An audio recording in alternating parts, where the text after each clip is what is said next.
Olá, nós somos o Grupo 9. Vocês podem ver os nossos nomes agora aqui na tela.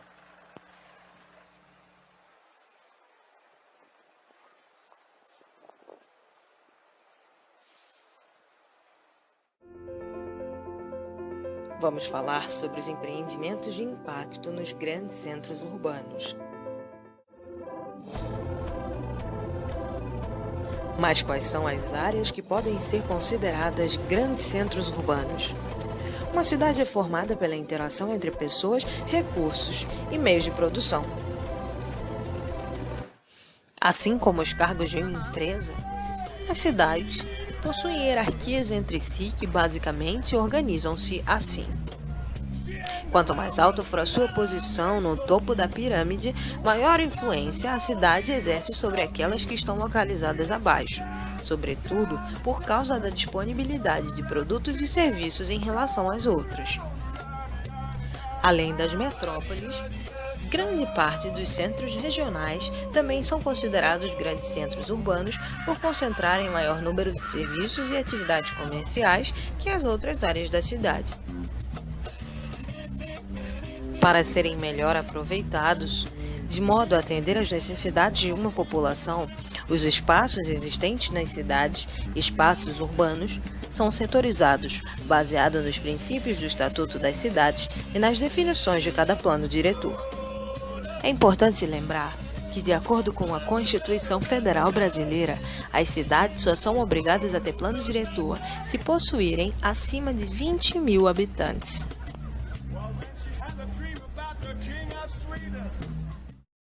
Tá, mas e o que isso tem a ver com os empreendimentos de impacto?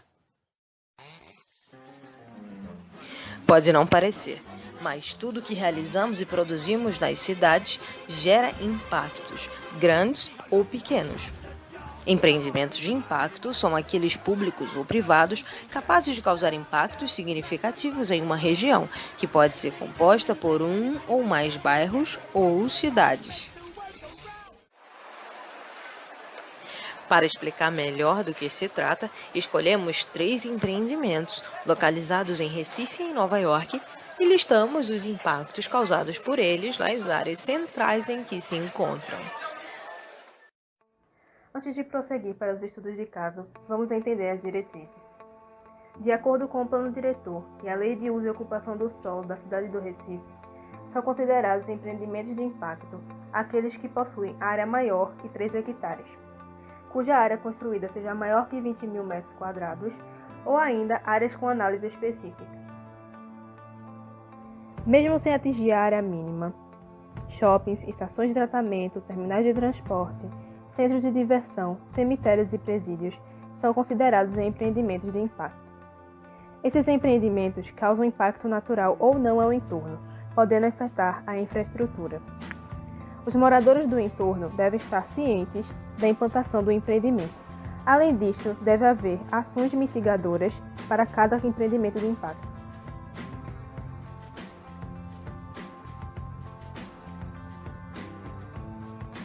Recife é uma das capitais que mais cresce no Brasil.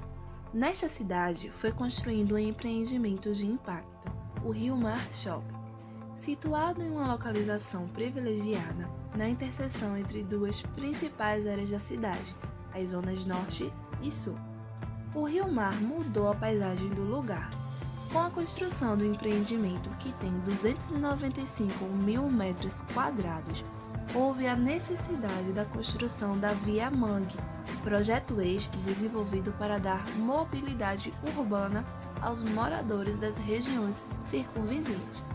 Mas essa construção acarretou uma série de impactos negativos, como os impactos socioeconômicos, a remoção da população ribeirinha, que ocasionou um transtorno para aqueles que tiravam dali seu sustento, aumento do fluxo de veículos em ruas estreitas no bairro da comunidade Jardim Beira Rio, modificação da paisagem natural dos manguezais ali presentes, além de outros impactos causados durante a construção do shopping aos moradores do Jardim Beira Rio, tais como danos à estrutura viária, poluição sonora, obstrução e destruição do esgotamento sanitário e frequente falta de energia. Mesmo diante de tantos impactos negativos, o empreendimento tenta amenizar esses danos com uma área verde de 40 mil metros quadrados, uma redução de até 35% no consumo de energia devido à iluminação natural, uma economia de 50% no consumo de água devido a descargas a vácuo, torneiras automatizadas e captação da água da chuva. Os resíduos que são gerados pelos lojistas e praças são reciclados mediante coleta seletiva e há um sistema de controle de qualidade de ar.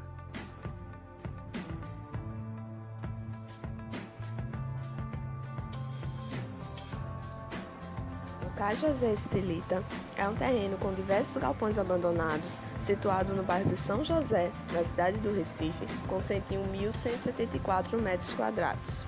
É um terreno com grande potencial urbanístico, pois está localizado em frente à Bacia do Pina.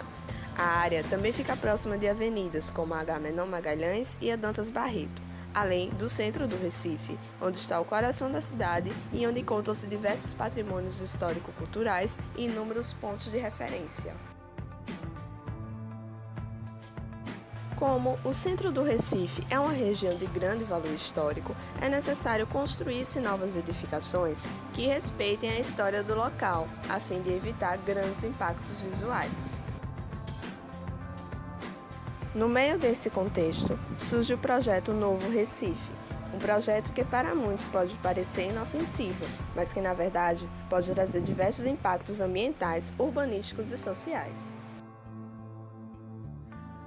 O projeto prevê a criação de 13 torres, que visualmente ficam próximas às Torres Gêmeas, demonstrando certo domínio construtivo em relação ao Recife antigo. O projeto irá impactar a vida de diversas pessoas, contribuindo mais ainda para a segregação social e possivelmente uma futura gentrificação.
Você conhece o zoneamento de Nova York?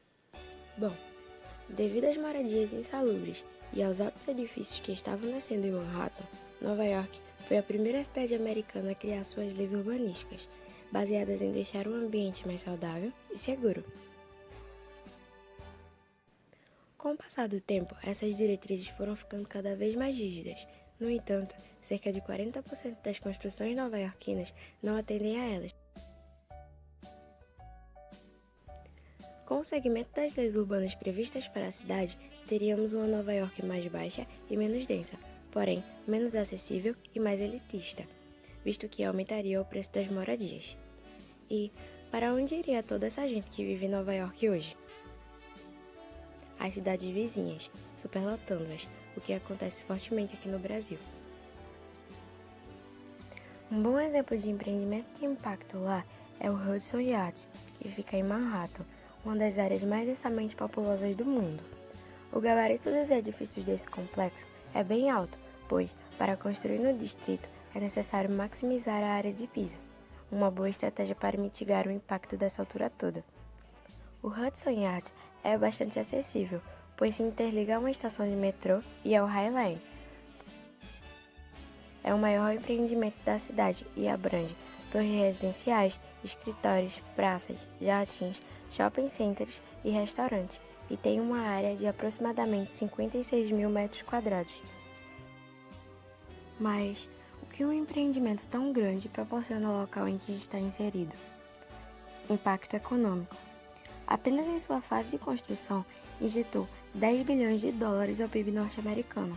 Após o final de suas obras, previsto para 2024, a produção anual será de 19 bilhões de dólares, gerando 57 mil empregos, com movimento diário de 125 mil pessoas, incluindo visitantes, funcionários e moradores. E o impacto visual? Uns acham que essas altíssimas torres espelhadas acabam com toda a paisagem local e não se encaixam nela. Outros acham que é uma promessa de cartão postal da cidade, atraindo turistas e circulando capital. E quais os lados negativos disso tudo? O primeiro deles é o fato de que possui muito dinheiro público investido, como por exemplo, investimentos fiscais e gastos em infraestrutura, apesar de ser um empreendimento privado. Depois, nota-se uma grande desconexão entre o tipo de moradia fornecida e o tipo de moradia necessária, pois toda a parte residencial é de luxo. Isso tudo somado à sensação de desenvolvimento fechado do espaço.